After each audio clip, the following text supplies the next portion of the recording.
அன்போடு கேட்டுக்கொள்கிறோம். நிகழ்ச்சி தொடங்கும்போது தவத்தோடு தொடங்க இருப்பதால் அன்பர்கள் அவரவர் இருக்கையில் அமர்ந்து தவ நிலைக்கு வந்துவிடுமாறு அன்போடு கேட்டுக்கொள்கிறோம். அன்பர்களுக்கு மீண்டும் ஒரு கனிவான அறிவிப்பு. தங்களிடம் உள்ள கைபேசியை சாய்வு வைத்துக் கொள்ளுமாறு அன்போடு கேட்டுக்கொள்கிறோம். உங்களுடைய அழைப்புகளின் பின்பக்கத்தில் ஒரு QR கோடு இருக்கு.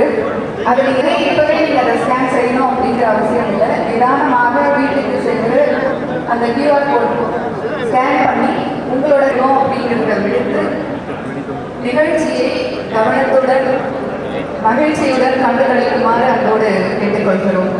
வாழ்க வளமுடன்.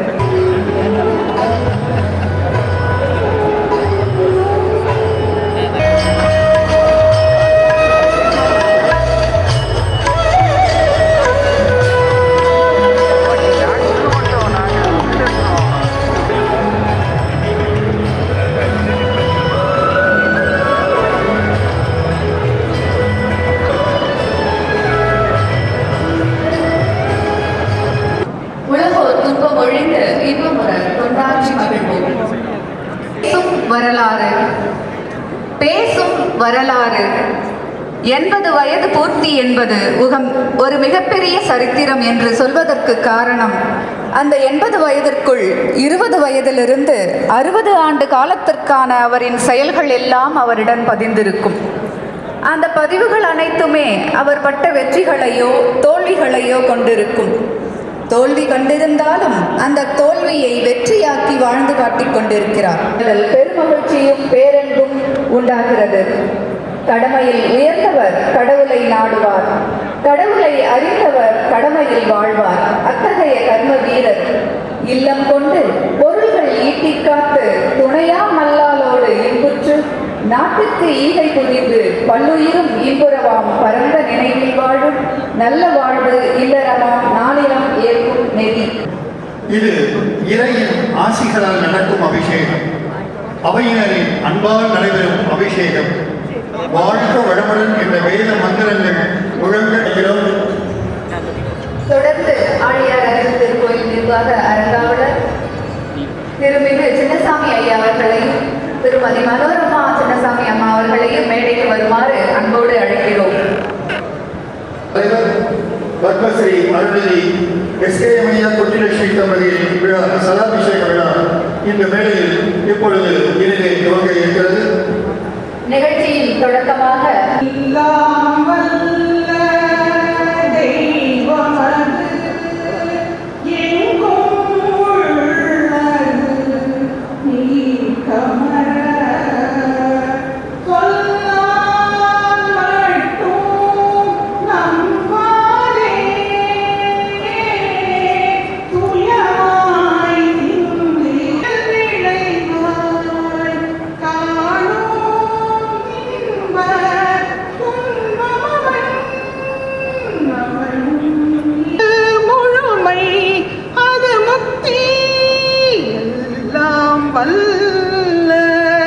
தெய்வமது எங்கும் உள்ளது நீ கமர எங்கும் உள்ளது நீ கமர இறுதி பயனாகிய சந்தனமோ எனை மரவா சந்தவாழ் வழித்தோள் என் சந்தோஷ திருமணம் மற்றும் சதாபிஷேக விழா ஈரோட்டில் எங்கள் இல்லத்தில் சீரம் சிறப்புமாக நடைபெற்றது என்பதை ஒரு மகிழ்ச்சியுடன் தெரிவித்துக் கொள்கிறேன்.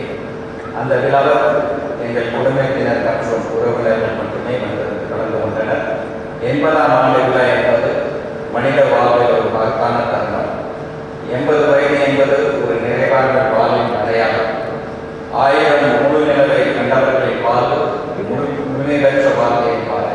சமுதாய பணிக்காக பத்மஸ்ரீ விருது பெற்றது அவருக்கு மட்டுமில்லாமல் நம் எல்லோருக்கும் பெருமை சேர்க்கும் அங்கீகாரம். அப்படிப்பட்ட பெருமை கொண்ட அவரது 80ஆம் ஆண்டு விழாவை எளிய முறையில் வீட்டில் நடத்தலாம் மட்டும் போதாது என்று கருதி எல்லோருக்கும் இனியவரும் எல்லோருடைய மரியாதையும் அன்பையும் பெற்றவருக்கு ஒரு பெரும் விழா எடுக்க வேண்டும் என்று முடிவெடுத்தோம். திரு ரோட்ஸ் ராமசாமி அவர்களும் திரு சந்திரசேகர் அவர்களையும் திரு செல்வராஜ் அவர்களையும் திரு போத்திராஜ் அவர்களையும் திரு KR நாகராஜன் அவர்களையும் திரு சுந்தரராஜன் ஐயா அவர்களையும் மனவார வரவேற்கின்றேன். மற்றும் முக்கிய விருந்தினர்கள் டாக்டர் பக்தவச்சலம் ஐயா அவர்களையும் திருமதி வனிதா மோகன் அவர்களையும் திருமதி நந்தினி ரங்கசாமி அவர்களையும் அன்போடு வரவேற்கின்றேன். கோயிலில் நிர்வாக அறைக்காவலர் திரு எம் சின்னசங்கய்யா அவர்களும் மனோரமா சின்னச்சன் அம்மா அவர்களும் இணைந்து இன்று சதாபிஷேகம் காணும் நமது அனைவரின் மதிப்பிற்குரிய தலைவர் அவர்களுக்கும் அவர்களது துணைவியார் திருமதி எம் குட்டிலட்சுமி அவர்களுக்கும் பொன்னாடை போட்டி சிறப்பிக்கிறார்கள். மலர்மாலையிட்டு சதாபிஷேக தம்பதியினரை வாழ்த்தி மகிழ்கிறார்கள். அவர்களுக்கு மனமார்ந்த வாழ்த்துக்கள். தொடர்ந்து சிக்கனம் சிக்கனை சீர்திருத்தம் இவற்றோடு தொண்டுள்ளம் கொண்ட ஆழியார் அறிவித்திருப்பவர்களின் தலைவர் டாக்டர் SVB பாலசுப்ரமணிய ஐயா அவர்கள் சௌந்தரம்மாள் அவர்களுக்கும் தம்பதியருக்கு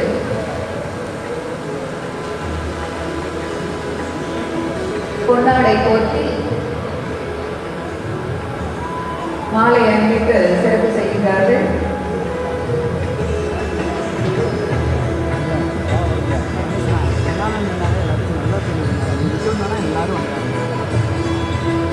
இந்த மூத்த தம்பதிகளின் வாழ்க்கை நம்மளுக்கெல்லாம் முன்னோடியாக வழிகாட்டியாக இருக்கிறது என்பதை உணர்கிறோம்.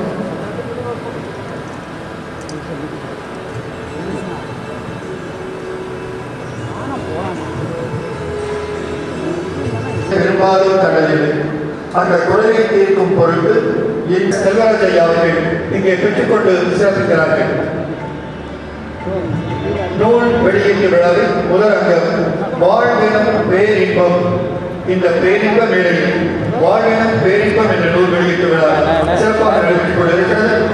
அதனை தொடர்ந்து 1000 பிறைகண்ட அருள்நிதி என்ற ஒரு அடுத்த புத்தகம் வெளியீட்டு விழா. புத்தகத்தை வெளியிடுவதற்காக நம் அனைவரின் மதிப்பிற்குரிய கார்த்திகேயன் ஐயா அவர்களையும் புத்தகத்தை பெற்றுக்கொள்ள ஆடியார் அறிவியல் கோயிலின் அறங்காவலர் சென்னை சிறுத்தை ஆர்வம் ஐயா அவர்களையும் மேடைக்கு அழைக்கிறோம். 1000 பிறை கண்ட அருள்நிதி என்ற புத்தகத்தை வெளியிடுவதற்காக நமது அனைவரின் பெருமதிப்பிற்குரிய டிஆர் கார்த்திகேயன் ஐயா அவர்களையும் இந்த நூலை பெற்றுக் கொண்டு சிறப்பிப்பதற்காக ஆடியாறு அறிவித்தல் கோயிலின் அறக்காவலர் சென்னை சில்ஸ் ஆறுமுகம் ஐயா அவர்களையும் மேடைக்கு அழைக்கிறோம். 1000 பிறை கண்ட அருள்நிதி நூல் வெளியீட்டு விழா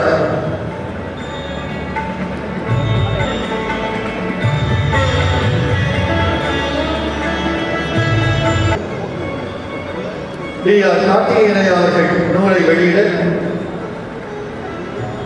ஆடியார் அறிவித்தல் கோயில் அறங்காவலத்தை ஆறுமுகம் ஐயா அவர்கள் பெற்றுக்கொண்டு சிறப்பிக்கிறார்கள். அடுத்ததாக வேதாத்திரியம் என்பது அனைத்துயிரும் அன்பென்ற அடிப்படையில் ஆற்றும் கடமையெல்லாம் அன்பாம் அறம் எனும் இந்நூலை வெளியிட நம் அனைவரின் வகுப்பிற்குரிய சதாபிஷேகத்தை முன்னிட்டு அருட்தந்தையின் 80 சிறப்பான கருத்துக்களை தொகுத்து வேதாத்திரியம் என்ற தலைப்பில் சிறப்பான நூலாக இங்கே வெளியிடப்படுகிறது. ராம்ராஜ் காட்டு நிறுவனத்தின் வெளியிடப்படும் நூல் வெளியீட்டு விழாவினை திரு ரூஸ் ராமசாமி அவர்கள் புத்தகத்தை வெளியிட்டு சிறப்பிக்க திரு போக்கிராஜ் ஐயா அவர்கள் புத்தகத்தை பெற்றுக்கொண்டு சிறப்பிக்கிறார்கள். அடுத்து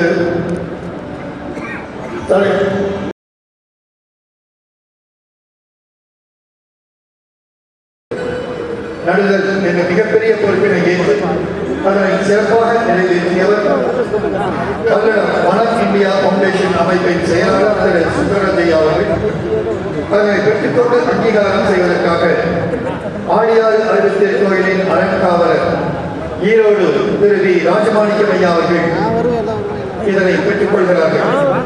தலைவர்களின் 80வது சதாபிஷேக விழாவினை முன்னிட்டு 8000 படை நாட்டுக்கள் நடு விழா என்பது முப்பெரும் விழாவின் 2வது அம்சம். அந்த விழா இங்கே சிறப்பாக நடைபெற்றுக் கொண்டிருக்கிறது. திரு கே.ஆர். காமராஜர் ஐயா அவர்களிடமிருந்து இந்த நிதியை நமது மதிப்பிற்குரிய தலைவர் பத்மஸ்ரீ அருள்நிதி SKM மயிலானந்தர் ஐயா அவர்கள் பெற்றுக்கொண்டு சிறப்பிக்கிறார்கள். உலக சமுதாய சேவா சங்கத்தின் வளர்ச்சி நிதியாக ரூபாய் 9 கோடி உலக சமுதாய சேவா சங்க அறங்காவலர்களாலும் மற்றும் மன்ற அன்பர்களாலும் இங்கே நாகராஜன் மூலமாக தலைவர்களிடம் சமர்ப்பிக்கப்படுகிறது. சங்கம் நடத்துவதற்கு ஒரு பெரு நிதியை 9 கோடி என்ற நிதியை உலக சமுதாய சேவா சங்கத்திற்கு வழங்கியுள்ளார்கள். வாழ்க வையகம். நமது மதிப்பிற்குரிய தலைவர்களை உலக சமுதாய சேவா சங்கத்தோடு இணைந்த வரலாறையும் இங்கே ஒளி காட்சியான குறும்படமாக இங்கே நமக்கு சிறப்பான முறையில் தயாரிக்கப்பட்டிருக்கிறது. அந்த குறும்பட வெளியீட்டு விழாவை திரு எஸ்வி அவர்கள் குறுந்தகத்தினை வெளியிட்டு சிறப்பிக்கிறார்கள். இப்பொழுது அந்த குறும்பட காட்சி நமக்காக இங்கே திரையிடப்பட இருக்கிறது.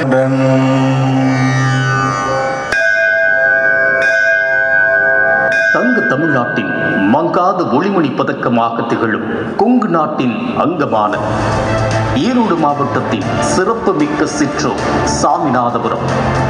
இந்த நல்லூரை சேர்ந்த சீர்மிகு K.R. கிருஷ்ணசாமி கவுண்டர் தெய்வானையம்மாள் தம்பதியருக்கு 18/6/1945 அன்று மகனாக பிறந்தவர் பத்மஸ்ரீ SKM மயிலானந்தன் அவர்கள். தனது கடின உழைப்பால் உயர்ந்து உலக அளவில் தமிழ்நாட்டிற்கு புகழ் சேர்க்கும் SKM நிறுவனங்களின் ஸ்தாபகர். உலக சமுதாய சேவா சங்கத்தின் ஒப்பற்ற தலைவர். விருதுகளுக்கு பெருமை சேர்க்கும் பொன்மனத்திற்கு சொந்தக்காரர். 1000 பிறை கண்ட அருள்நிதி பத்மஸ்ரீ SKM மயிலானந்தன் அவர்கள். எனக்கு படிப்பில் கொஞ்சம் இன்ட்ரெஸ்ட் போய் விவசாயத்தில் இன்ட்ரெஸ்ட் ஆச்சு.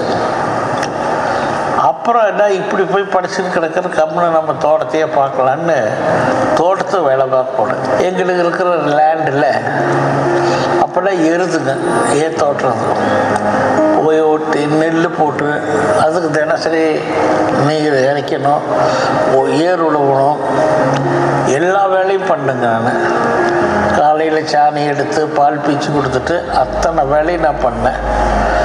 இப்படி 3 இயர்ஸ் பண்ணுற போது எவ்ரி இயர் எனக்கு நட்டம் வந்துடுச்சு, கடன் ஆகிப்போச்சு.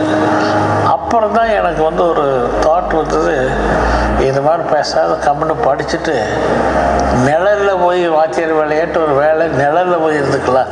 இந்த வெயிலில் எனக்கு கையெல்லாம் காப்பு காய்ச்சி போச்சு, ஏத்தோட்டி.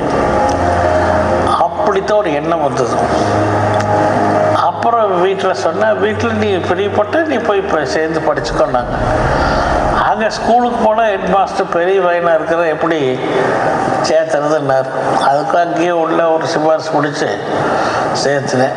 கஷ்டப்பட்டு படிச்சிருக்கேன்.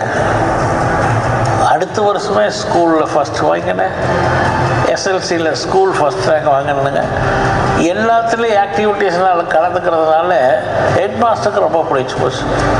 எங்கள் ஃபாதர்கிட்ட வந்து சொன்னார், நல்லா மார்க் வாங்கியிருக்காருங்க, காலேஜுக்கு அனுப்புங்க, நானே சேர்த்து விட்றேன் அப்படின்லாம் சொன்னார். நான் ஒரே சன் இந்த ஹிந்தி ஸ்ட்ரைக்கில் ரொம்ப தீவிரமாக ஈடுபட்டேன். எல்லா பசங்களையும் ஒன்றா நீங்கள் பேச பண்ணி ஏதோ ஒரு வேறு தொழில் வச்சு கொடுங்க, பள்ளிக்கூடத்துக்கு அனுப்பாதீங்க. ஃபாதருக்கு அது ரொம்ப பிடிச்சி போச்சு. சரி ஒரே சன்கிட்ட ஏன் நான் பண்ணாட்டின்னு ஏற்கனவே அப்பா கொஞ்சம் மளிகை கடை ஈரோட்டில் வச்சு அனுபவிச்சுன்னு அது நம்ம கசின் பிரதர் ஒருத்தர் கடை வச்சு லாஸ் ஆகி விட்டார், மூடி கிடக்குது. அது அப்பா வந்து நியாயம் பேசி 2000 2500 அவங்களுக்கு அந்த பணத்தை கொடுத்துட்டேன். கடையில் இருக்கிற சாமானத்தில் அப்படியே நாங்கள் எடுத்து அந்த கடையை எடுத்து நீ அந்த நடத்திக்க அப்படின்னு சொன்னாங்க.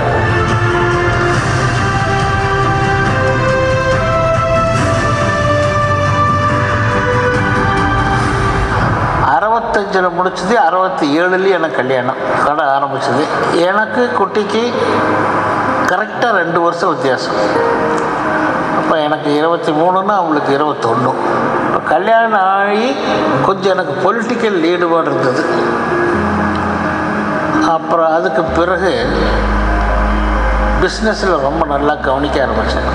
அது ரொம்ப ஹெல்ப் பண்ணாங்க. பிஸ்னஸ் நல்லா வளர்ந்தது. ஒரு ஜென்ரல் மர்ச்சன்ட் ஆரம்பித்து உரம் வியாபாரம், கரோசின் என்னென்ன எல்லாம் பிஸ்னஸ் பண்ணோம். அந்த பிஸ்னஸ் வளர்ச்சியில் அதுக்கு பிறகு தான் இந்த ஃபெர்டிலைசர் ஏஜென்ட் ஆகி இந்த மாட்டுத்தை உணவு ஒழித்து உணவு வைக்கிறதுக்கு வந்தாங்க.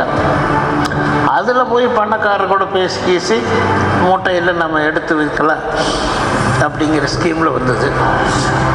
அது இந்த பாட்டரிங் சிஸ்டம், அது இந்த புது மாதிரியான சிஸ்டத்தினால ஃபார்மர்ஸ் எல்லாம் ரொம்ப லைக் பண்ணி அதை கொடுக்க ஆரம்பித்தாங்க.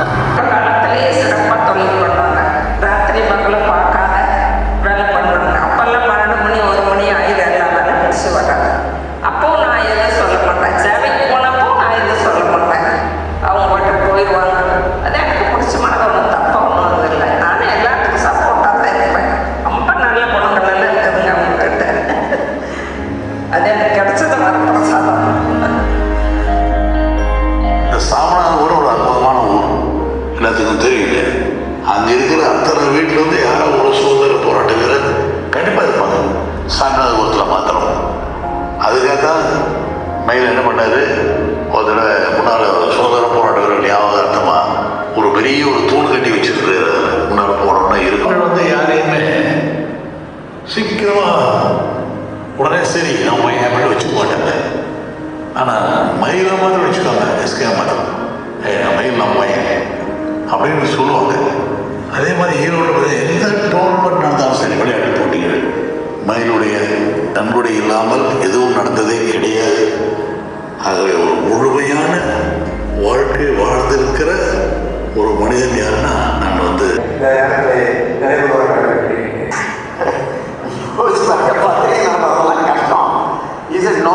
நம்ம பத்திரிகை நடத்துவாங்க. ஸோ இந்த பத்திரிகை ஆகஸ்ட் 91 லான்ச் பண்ணோம். இது மாதந்தோறும் 3ஆம் தேதி posted subscribers. It's a wonderful magazine. உங்களுக்கு கன்சியூமர் ரிலேட்டட் டவுட்ஸு, கேசஸ்ஸு, இப்போட ஏஜ்க்கு அவரோட தலைமை பண்புகளுக்கு அந்த language will be very nice. எதையுமே ஹார்ஷாக இருக்காது, பட் பாலிஷாக இருக்கும், ஸ்ட்ராங்காக இருக்கும். அந்த மாதிரி வேர்டிங்ஸ் வந்து I think he is an expert in that. அவரோட இருக்கிற நட்பு நினச்சி நான் ரொம்ப சந்தோஷப்படுறேன்.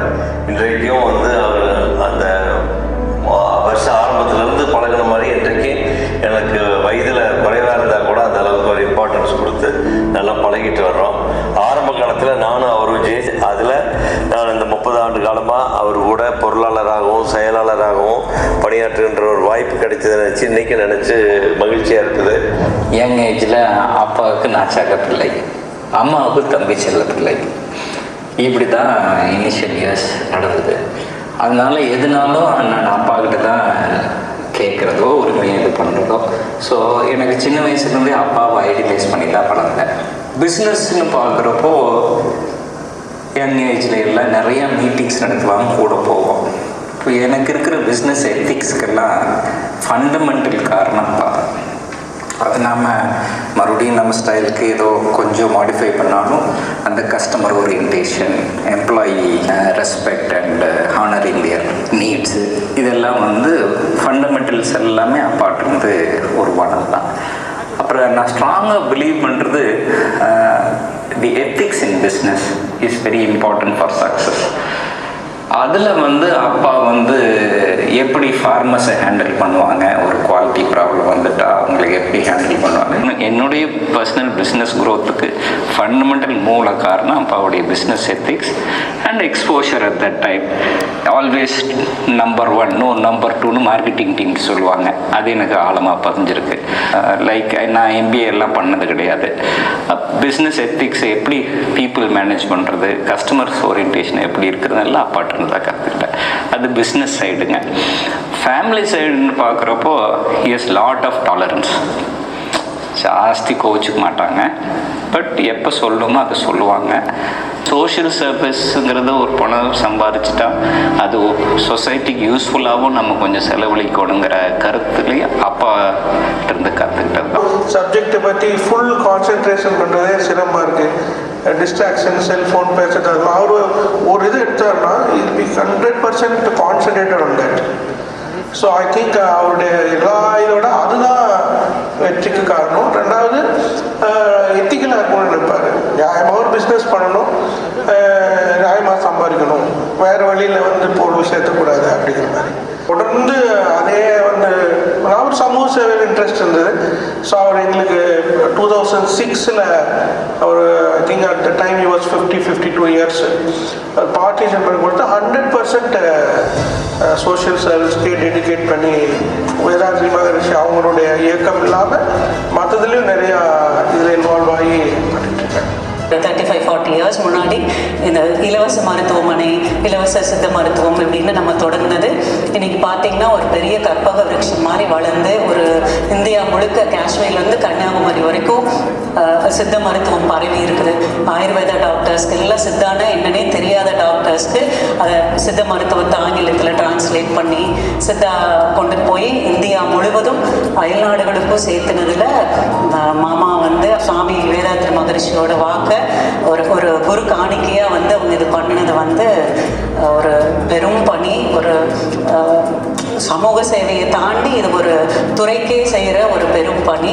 அதில் எங்களையெல்லாம் அசோசியேட் பண்ணி நாங்கள் இதில் எடுத்து பண்ணுறதுக்கு எங்களுக்கு ஒரு வாய்ப்பு இருக்கிறது பார்த்திங்கன்னா இது ஒரு பெரிய ஒரு வரமாக தான் நான் நினைக்கிறேன். அம்மாவோட ஐடியா என்னென்னா பெண்கள் வந்து வீட்டில் சும்மா இருக்கக்கூடாது, ஆக்கப்பூர்வமான வழியில் அவங்க வந்து தன்னோட கவனத்தை செலுத்தணும்னு ரொம்ப நினச்சாங்க. அதனால் குழந்தைய வந்து ஒரு ஸ்கூலுக்கு போக ஆரம்பித்ததுலேயே மாமா வந்து பிஸ்னஸ் பார்க்கணும் அப்படிங்கிற மாதிரி எங்களை வந்து அதில் இன்வால்வ் பண்ண வச்சாங்க. ஆரம்ப காலத்தில் நான் சொல்கிறது 15 இயர்ஸ் பேக் வந்து நான் வந்து எனக்கு வந்து மாமாவோட இணைஞ்சு பணிபுரிகிற ஒரு அரிய வாய்ப்பு கிடைச்சிது. ஐ திங்க் அதுதான் என்னோட பேஸ். அதை வச்சு தான் இவ்வளோ தூரம் என்னால் பிஸ்னஸில் வந்து ஒரு சிறப்பான முறையில் நான் செயல்படுறேன்னா எனக்கு வந்து அந்த அடித்தளம் வந்து நான் மாமா கிட்ட இணைஞ்சு பணிபுரிஞ்சது தான். இவ்வளோ தூரம் பிஸ்னஸில் அனிமல் ஃபீட் ஆகட்டும், அனிமல் ஆயில் பிஸ்னஸில் குக்கிங் ஆயில் பண்ணுற ஃபீல்டே ஆகட்டும் வந்திருக்கிறோம்னா அதுக்கு பேஸ் வந்து அந்த மாமாவுடைய கொள்கை தான். எங்கள் பெரிய பாட்டியோட தாத்தாவோட ரிலேஷன்ஷிப் வந்து எனக்கு இட்ஸ் இன்ஸ்பிரேஷன். ஏன்னா அவங்க he had a very close relationship. யூஸ்வலாக நம்ம வந்து இப்போது நிறையா வேலை இருக்குது, சக்ஸஸ்ஃபுல்லாக ஒரு பிஸ்னஸ் ரன் பண்ணுறோம், அதுவும் ஃபர்ஸ்ட் ஜெனரேஷனாக ரன் பண்ணுறோன்னா டெஃபினெட்லி ஸ்கெட்யூல் ரொம்ப பிஸியாக இருக்கும். ஆனாலும் வந்து தாத்தா always ப்ரையாரிட்டைஸ்ட் at least weekly 2 to 3 times. எங்கள் கம்பெனிக்குள்ளே நான் அண்டர்ஸ்டாண்ட் பண்ணதும் ரொம்ப இன்சைட்ஃபுல்லாக இருந்ததுங்க. அண்ட் தாத்தாவோட forward thinking 40 years ago was very visionary. That is how I can put it. அண்ணா வந்து இங்கே வந்தாங்க. இங்கே வந்ததுக்கப்புறம் தான் அந்த பணப்பற்றாக்குறைங்கிறதே இல்லாமல் இதை மழை கட்டுறதுக்கு நிறைய ஹெல்ப்பு. அப்போல்லாம் பெரிய நிறைய ட்ரஸ்டி இப்போ இருக்கிற மாதிரி எல்லாம் சேர்த்துல இவங்க ஐயா, இவங்க எஸ்கேஎம் ஐயா, பொள்ளாச்சி மகாலிங்க ஐயா, எஸ்வி பாலசுப்ரமணியம் ஐயா, அவங்க தான் நாங்கள் 3-4 பேர் தான் ட்ரஸ்டியில் சாமி பண்ணி கொடுத்தாங்க. அதுலேருந்து இன்னைக்கு வரைக்கும் நான் இதில் இயங்கிட்டு இருக்கிறேன். சாமி சொல்லுவாங்க, என் வாழ்க்கையில் அருட்செல்வத்தை சந்திச்சதுக்கப்புறம் ஒரு பெரிய மாற்றம்னு. அது மாதிரி என்னையும் அண்ணாவையும் கம்பேர் பண்ணி பல மீட்டிங்கில் பேசி சொல்லியிருக்காங்க. 2 கண்ணு போகல, எஸ்கேஎம் ஒரு கண்ணு, சின்னசாமி ஒரு கண்ணுன்னு சொல்லி பல மீட்டிங்கில் சொல்லியிருக்காங்க. அதெல்லாம் எங்களுக்கு 2 பேர்த்துக்கும் சேவைக்காக இந்திய அரசின் உயரிய விருதான பத்மஸ்ரீ விருது பெற்ற பெருமைக்குரிய நமது அனைவரின் மதிப்பிற்கும் மரியாதைக்கும் போற்றுள்ளக்கூடிய எஸ்கேஎம் ஐயா அவர்களை ஒரு தலைவராக இங்கே நியமித்தார்கள். அவருடைய சீரிய தலைமையில் இன்று உலகெங்கிலும் 2500 இடங்களிலே அறிவுத்திருக்கோயில்கள், அறக்கட்டளைகள், தவமையங்கள், வேதாத்திரி கிராமங்கள் என ஒவ்வொரு பொறுப்புகளை கொடுத்து ரொம்ப அழகாக தவமையங்களும் அறக்கட்டளைகளும் மண்டலங்களும் ரொம்ப சிறந்த நிர்வாகமாக பண்ணிட்டு இருக்கிறாரு. அவர் ஒரு ரோல் மாடலாக இருக்கிறாரு, எல்லாருக்கும் முன்னுதாரணமாக இருக்கிறாரு. மிக சிறப்பாக உலக சமுதாய சேவா சங்கத்தை கொண்டு போகிறாரு. வாழ்க வளமுடன். நேர்மையாக நடந்தால் தூய்மையான கிராமமாகவும் ஒரு பசுமையான கிராமமாகவும் மனவளக்கலை மன்றத்திற்கு ஒரு முன்னுதாரணமான ஒரு கிராமமாகவும் அவர் மாற்றியிருக்கிறது எனக்கு ரொம்ப அவர் மேலே மீண்டும் பெரும் மதிப்பை கொண்டு வந்தது. அருள் தந்தை அவர்கள் வெறும் தொழில் மட்டுமல்ல, சமய தொண்டு, சான்றோர்களுக்கு செய்ய வேண்டிய தொண்டு ஆகிய எல்லாவற்றிலுமே அந்த ஆன்மீக ஈடுபாட்டோடு அவர்கள் வாழ்ந்து வந்தார்கள். அதோடு அவரோட நிற்கல. அதாவது சமுதாய வளர்ச்சி அப்படிங்கிறது அது எப்படியெல்லாம் செய்யணும் அப்படிங்கிறதுக்காக அவர்கள் இந்த நுகர்வோர் விழிப்புணர்வு இயக்கம், தேசிய நல விழிப்புணர்வு இயக்கம், தமிழ் இலக்கிய பேரவை, விளையாட்டுத்துறை ஆகிய அமைப்புகளை எல்லாம் ஈரோட்டில் ஆரம்பித்து அதை சிறப்பாக இன்றும் தலைவராக இருந்து நடத்தி கொண்டு வருகின்றார்கள். ஆகவே அதன் பிறகு 1982 வந்து நமது மகரிஷருடைய மனவளக்கலை பயிற்சியில் அவர் சேர்ந்தார்கள். அவருடைய திறமையும் அருமையும் கண்ட அருட்தந்தை அவர்கள் அவரை உலக சமுதாய சங்கத்திற்கு 1987 வருடம் துணை தலைவராக நியமித்தார்கள். 10 வருடம் கழித்து 1997 அவரை தலைவராக அவர் நியமித்து இதுவரையிலே அவர் சிறப்பாக நடத்தி கொண்டு வருகின்றார்கள். இதில் எப்படி அவர் ஒரு கம்பெனியை நடத்துகிறாங்களோ அது மாதிரியே இது ஒரு 17 மண்டலங்களாக பிரித்து அதில் 12 இயக்குநர்களை அவர் ஏற்படுத்தி மிகச் சிறப்பாக நிர்வகித்து வருகின்றார்கள்.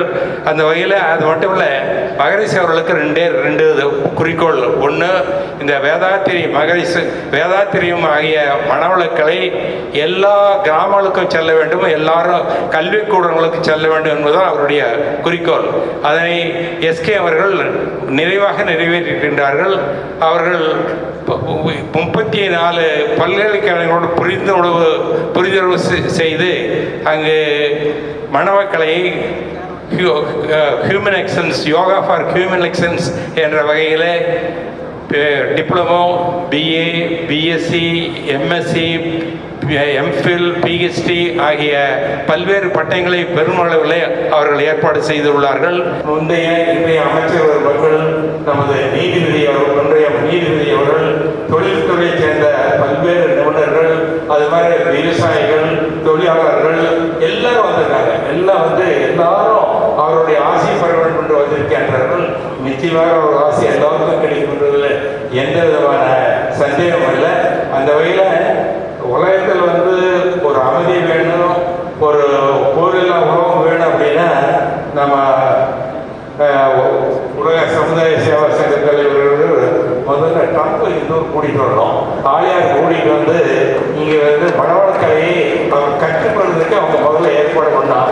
அப்படி பண்ணாலே நிச்சயமாக உலகத்தில் ஒரு அமைதி வந்துடும், போரில்லா ஒரு உலகம் வரும் அப்படின்னு நினைப்பேன். அதுக்கு என்ன வேணும்? நிதி வேணும். அருட்தந்தையுடைய அவருடைய சங்கத்தின் மூலமாகவே சொல்லான்னு இருக்கேன். நான் சொல்கிறேன், அதை நீங்கள் சொல்கிறதா சொல்ல நம்ம மனசாக நினைச்சிடலாம்.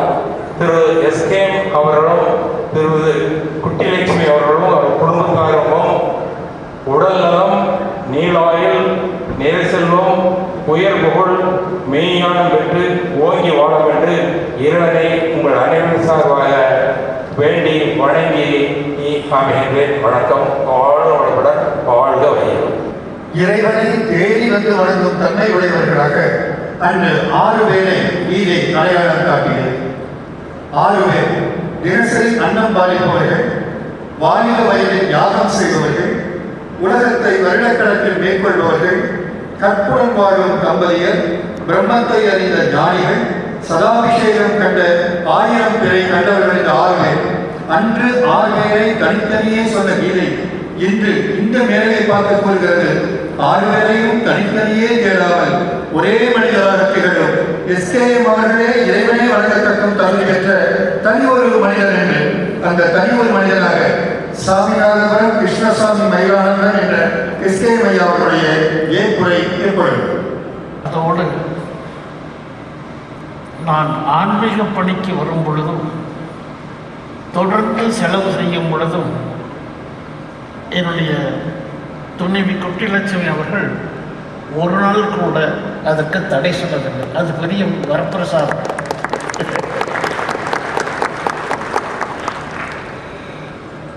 இப்போ கூட சொல்லுவாங்க, இன்னும் சும்மா இருக்காதீங்க, மறுபடியும் போய் சேவை செய்யுங்க அப்படின்னு சொல்லுவாங்க.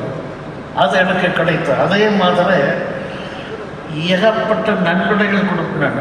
உலக சேவை சங்கத்துக்கு பணம் இல்லைன்னா கொடுத்துக்கிட்டே இருக்கேன். என்னுடைய குமாரர்கள் 2 பேர் நான் எத்தனை கொடுத்தாலும் இது வரைக்கும் ஒன்றும் சொன்னதில்லை. நிறைய கொடுக்குறேன், ஒன்றுமே சொல்ல மாட்டேன். இல்லைன்னா நான் இத்தனை காரியம் பண்ண முடியாது. ஆன்மீகம் என்ற சொல்லுக்கே அற வாழ்க்கை என்றுதான் பொருள். இப்போ ஆன்மீகத்தில் நிறைய சடங்கு பெரும்பாலும் போய்கிட்டு இருக்கு. ஆனால் சரியான ஆன்மீக அறிவு பெற்றால் இதெல்லாம் இந்த வேதனை இருக்காது, மதச்சண்டையே இருக்காது. அதற்கு ஒரே வழி அத்வைதத்தில் எல்லாம் ஒன்று, ஆன்மாதான் ஒன்று என்ற அத்வைத தத்துவத்திற்கு நான் வர வேண்டும். ஒரு அப்படியே இதில் வந்துக்கிட்டு இருந்து தான் எனக்கு அத்வைதத்தில் கொஞ்சம் டேஸ்ட் ஆச்சு. சுவாமியோட பிரம்மஞான வகுப்பு, இறைவன் சொல்லி சண்டை கட்டிக்கிறது என்ன அநியாயம், நானும் நீ ஒன்று, ஒரே ஆத்மா, பல்வேறு உடல்களை எடுத்திருக்கிறது, நாம் அனைவரும் ஆத்ம தியானம் செய்து நாம் அந்த நிலையை அடைய வேண்டும், பூரணத்தை அடைய வேண்டும் என்றால் நம்முடைய பாரத தேசத்திலே ஞானிகள் அருமையாக வகுத்து கொடுத்திருக்கிறார்கள். ஒன்று யோகம், மற்றது ஞானம். யோக வாழ்க்கை என்றால் கண்டிப்பாக ஞானம், பிரம்ம ஞானம் பேசும் பொழுது கேட்குற மாதிரி கேட்பாங்க, புரியாத மாதிரி இருக்கும், புரிஞ்ச மாதிரி இருக்கும், மறந்துடுவாங்க. ஏன்னெல்லாம் அவர்களுக்கு தகுதியை ஏற்படுத்தித்தான் இதை கொடுக்க வேண்டும் என்று ஞானிகள் சொல்லியிருக்கிறார். அப்படிப்பட்ட தகுதி என்னவென்றால் மனதை கட்டுப்படுத்தி, ஒருமுகப்படுத்தி, தூய்மைப்படுத்தி, பண்படுத்தி இது செய்கிறது யோகம். மனக்கட்டுப்பாடும் புலநடக்கம் தான் யோகம். இதை ஆரம்பத்தில் பயிற்சியாக கொடுத்தார். உடல் நல்லா இருக்க வேண்டும் என்று உடற்பயிற்சி கூட ஆன்மீகத்தில் ஒரு பங்கு தான். இது ஆசிரமத்திலிருந்து தான் வந்தது யோகாசனம் எல்லாம். அப்போ எனக்கு ரொம்ப பிடிச்சது அவங்களையும் படிக்கிற சாமி சொல்கிற பயிற்சிகளை பார்த்தா இதை விட வேறு உலகத்தில் சிறந்தது இது எந்த சாமியும் கூடுறதில்லை, எந்த சடக்கம் கிடையாது, ஒரு மதத்து கிடையாது. நீ தூயவனாக இரு, அன்போடு இரு, நீ நிறைவான வாழ்க்கையை பெறலாம் என்பது இந்த கருத்தை மக்களுக்கு கொண்டு செல்ல வேண்டும் என்ற ஒரே குறிக்கோள் தான் எனக்கு. நிர்வாகம் பண்ணால் சிலதெல்லாம் வரத்தான் செய்யும். நிர்வாகத்தில் பணம் வருது, இதெல்லாம் சகஜம். ஆனால் முதல்ல கொஞ்சம் சுமாராக தான் இருந்தது. சுவாமிஜி இருக்கிற போது பிரம்மஞான வகுப்பில் கொஞ்சம் பேர் தான் வந்தாங்க. படிப்படியாக ஒரே சிந்தனையோடு இதை செயல்பட்ட காரணத்தினால் தத்துவத்தொட்டு வேற பேசாத மனவளக்கலையை பரப்ப வேண்டும் என்ற ஒரே நோக்கத்தில் செயல்பட்டதனால் எனக்கு பெருமைக்காக சொல்லவில்லை. அப்போது சொசைட்டி ஆக்டில் இருந்து சட்டம் 1958 ஆரம்பித்து சொசைட்டி ஆக்ட்.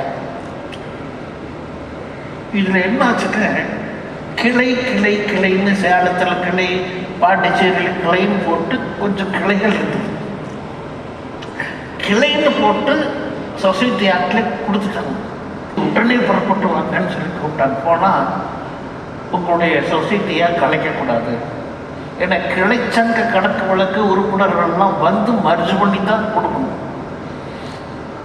சாமி சரி எதுக்கு சாமி தப்பு இருக்கு, நான் அந்த ஆஃபீஸரை போய் பார்த்தேன், இதெல்லாம் தெரியல, நாங்கள் இனிமேல் பண்ணிக்கிறோன்னு கேட்டுட்டு வந்து ஒரு கூட்டத்தை போட்டு அப்போ இருக்கிறவங்கிட்ட நீங்கள் இனிமேல் வந்து கணக்கு வழக்கு கரெக்டாக வச்சு பேங்க்குக்கு அக்கௌண்ட் வச்சு நீங்கள் ஹெட் ஆஃபீஸ்க்கு அனுப்பணும்னு சொன்னேன்.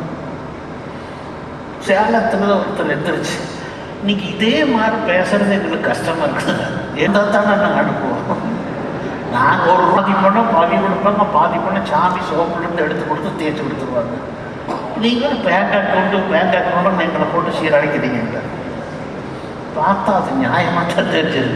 சாமி இப்படின்னு சொன்னால் சோப்புலேருந்து எடுத்து அந்த என்னடா பண்ணுறதுன்னு யோஜனை பண்ணித்தான் நான் வந்து பெரிய ஆடிட்டர்லாம் கன்சல்ட் பண்ணி அவங்க சொன்னாங்க, இது எப்பவுமே சொசைட்டி ஆக்டில் நீங்கள் நடத்துறது இப்படி பண்ணக்கூடாது, அங்கங்கே இருக்கிறவங்கள தனி அறக்கட்டளை பண்ண சொல்லுங்கள், அறக்கட்டளை பண்ணிட்டு உங்களுக்கு அஃபிலியேஷனுக்கு ஒரு சின்ன தொகை வாங்கிங்க. இப்படி நான் டிவைன் லைஃப் சொசைட்டி, ராமகிருஷ்ணமோட நிறைய இடத்துல எப்படி பண்ணுறாங்கன்னு பார்த்துட்டு இது எனக்கு ஒரு நல்ல ஐடியாவும் தெரிஞ்சது. நான் சாமிஜிக்கிட்ட சொன்னேன், சாமிஜி இப்படி வந்து அங்கங்கே தனி ட்ரஸ்ட் பண்ணிக்கலாம், அவங்க நடந்துட்டோம், வாடகைக்கு இடம் முடிச்சோம், சொந்தமாக கட்டணும். சாமி அப்படியே ஒன்றுமே பேசலை. அப்படியா சாமிஜி, அப்படி தனியாக இடம் வாங்குவாங்க, அப்போ தனியாக அறக்கட்டளை பண்ணுவாங்க, அப்புறம் அறிவித்திருக்கோயில் பண்ணுவாங்கன்னு சொல்லிகிட்டே இருக்க சாமி பார்த்துக்கிட்டே இருந்தார். எஸ்கேனுக்கு நிறைய கற்பனை வளம் நல்லா இருந்தது. கூட இருந்தவங்கள சிரிக்கிறாங்கன்னா, நீங்கள் இவ்வளவு சீரியஸாக சொல்கிறீங்க சாமி இதெல்லாம் நடக்குவா போகுது. ஆனால் தொடர்ந்து இதை சொல்லி இதை அமலாக்கப்படுத்திய பிறகு அறிவித்திருக்கோயில் மனவளக்கலை மன்றம் ஃபஸ்ட்டு திட்டங்கள் தாமோதரை ஆரம்பித்தார். அறிவித்திருக்கோயில் பிறகு நாகர்கோயில் கொண்டு, அப்புறம் பார்த்தா எல்லா இடத்துலையும் அறக்கட்டளை சேர்ந்து அறிவித்திருக்கோயில் உருவாக்கி நேற்று நாம் திறந்து வச்சதோட 220 இடத்துல அறிவித்திருக்கோயில் சொந்த கட்டடங்கள் சிறப்பாக செயல்படும். அதுக்கெல்லாம் நீங்கள் வந்து சாமியோட தத்துவம் பயிற்சி தான், நிர்வாகம் உண்டு எல்லாத்துலேயும். நான் வந்து கம்பெனியில் இருக்கிற மாதிரி டைரக்டரேட்டாக பிரித்து, ரீஜனல் ஆஃபீஸ் மண்டலங்களாக பிரித்து, ஒரு மண்டலத்துக்கு 20 அறக்கட்டளை கொடுத்து, அங்கே ஒரு ஆஃபீஸ், அங்கே ஒரு ஜீப்பை கொடுத்து இப்படி பண்ணுற போது இன்னைக்கு அப்போ நான் பொறுப்பெடுக்கிற வரைக்கும் கணக்கு இல்லை. நான் தலைவராக பொறுப்படுத்துவதற்கு மட்டும் இன்றைக்கு தேதி வரை 65 லட்சம் பேருக்கு நாங்கள் தியானம் சொல்லி கொடுத்துருக்கோம் உடம்பு. அப்போ கணக்கு இல்லைங்க, எந்த கணக்கும் இல்லாத நடந்துகிட்டு இருந்தது. இதுதான் வளர்ச்சின்னா சிங்கிள் மேனுடைய ஒத்த கருத்துடையவர்களை நம்ம இணைக்கணும். எப்படி ஆழியாரில் சின்னசாமி நான் பொறுப்படுத்திட்டு பண்ணுற மாதிரி மொத்தமாக எல்லாத்தையும் இணைக்கணும். செலக்ட் பண்ணுறவரை நல்லவரை நம்ம பண்ணணும். இப்போ இன்னைக்கு எஜுகேஷனுக்கு ஒரு டைரக்டரேட், அதில் யாருக்கெல்லாம் பொறுப்பு கொடுக்கணும் கொடுத்து, ஒரு மண்டலத்துக்கு ஒரு ஜீப்பை வாங்கி கொடுத்து, இதெல்லாம் பண்ணுறதுனால தான் இவ்வளவு வளர்ச்சி வந்தது. இது வந்து நிர்வாகத்தில் தான் வருது. ஒரு சிஸ்டம் டெவலப் பண்ணணும். ஒன்றுமே கிடையாது. நீ இன்னைக்கு இருக்கிறதுக்கு நீ ஏற்கனவே படிச்சவங்க புரியல. உண்மை சொல்லணும், யதார்த்தமாக எத்தனை பேர்த்த பார்க்குறீங்க. ஆக படித்தவர்கள் படிக்காதவர்கள் அனைவரும் இந்த கலையை, இந்த மனவள கலையை, இறை தத்துவத்தை புரிந்து கொள்ள வேண்டும் என்ற ஒரே நோக்கம்தான். எனக்கு முருகானந்தத்தை போட்ட உடனே பணம் இல்லை, அவர் எல்லாத்தையும் கேன்வாஸ் பண்ணி இன்னைக்கு அந்த அமைப்பில், அந்த டைரக்டரேட்டில் 1 கோடி ரூபாய் டெபாசிட். ஆனால் 30,000 35,000 பத்திரிகை நடத்துறது ஆன்லைன் பற்றி நம்மளுக்கு வந்து விளம்பர மாற்றம். ஒரே இது கண்டிஷன், யார் வாங்க சந்தா கட்ட புஸ்தகம் இருக்கும். அதே மாதிரி இன்னைக்கு பள்ளிக்கூடத்தில் 2 கோடி ரூபாய் பார்த்தா மெட்ராஸ் ஹெட் ஆஃபீஸ் பழைய கட்டடத்தில் ஒன்றும் லாய்க்கில்லாத இருந்தது. ஹெட் ஆஃபீஸ் இம்ப்ரூவ் பண்ணணும்னு பார்த்தோம். எங்களுக்கு கிடைச்சது எங்களுடைய வைஸ் பிரசிடென்ட்ஸ், சென்னை சார்புனா போத்தீஸு, ராமராஜ், சுந்தர்ராஜ் எல்லாம் வைஸ் பிரசிடென்ட். அவர்களெல்லாம் என்ன பண்ணாங்க, நீங்கள் பண்ணுங்க அப்படின்னு ஆளுக்கு 25 லட்சம் கொடுத்தாங்க. அன்பர்கள் ஒரு 3 லட்சம் கொடுத்தாங்க. பதிப்பாத்திலிருந்து 2 லட்சம் ஃபோட்டோ. அடுத்தாமல முடிக்க முடியல, மறுத்து பிளான் பண்ணி 8000 மணமரம் நட்டு, அது எங்கள் வீட்டில் நடந்த பூராமல் நடக்காது. அந்த 8000 மணமரம் நடந்துக்கிறது ஒரு பெரிய ஹிஸ்ட்ரி. அது திராவிடத்தில் முழு ஈடுபாடோட 8000 மரம் நட்டு நீங்கள் அதை கொண்டாந்து கொடுத்தாங்க. நிர்வாக குழு உறுப்பினர்கள், வருகை புரிந்திருக்கின்ற மனவளக்கலை அன்பர்கள், உறவினர்கள், நீதிபதி அவர்கள் வந்திருக்கிறார்கள். எல்லோருக்கும் என்னுடைய மனமார்ந்த நன்றியை, வணக்கத்தை தெரிவித்து, மேலும் மனவளக்கலை, இந்த இறை தத்துவம் மக்களிடையே பரவ வேண்டும் என்ற ஒரே நோக்கத்தோடு வந்திருக்கின்ற அத்தனை பேரும் ஒவ்வொருத்தரும் ஒரு 100 பேர்த்துக்கு 50 பேர்த்துக்கு பயிற்சிக்கு நீங்கள் நபர்களை கூட்டிகிட்டு வரணும்னு கேட்டுக்கிட்டு, இது இவ்வளவு பிரமாண்டமான ஒரு ஏற்பாடு செய்வாங்க. என்னை வர வேண்டும் பசங்க, நீங்கள் பேசாத 4:30 மணி எங்கெங்கிருந்தோ வந்திருக்காங்க. நான் பார்த்தா இல்லை, எனக்கே அடையாளம் தெரியாதுங்களா.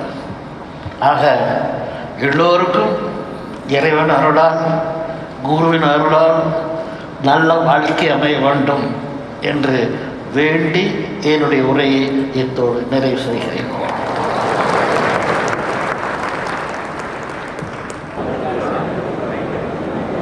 அனைவரும் சற்று பொறுமை காத்து வரிசையில் வந்து இந்த விழாவினை சிறப்பு செய்யுமாறு அன்போடு கேட்டுக்கொள்கிறேன்.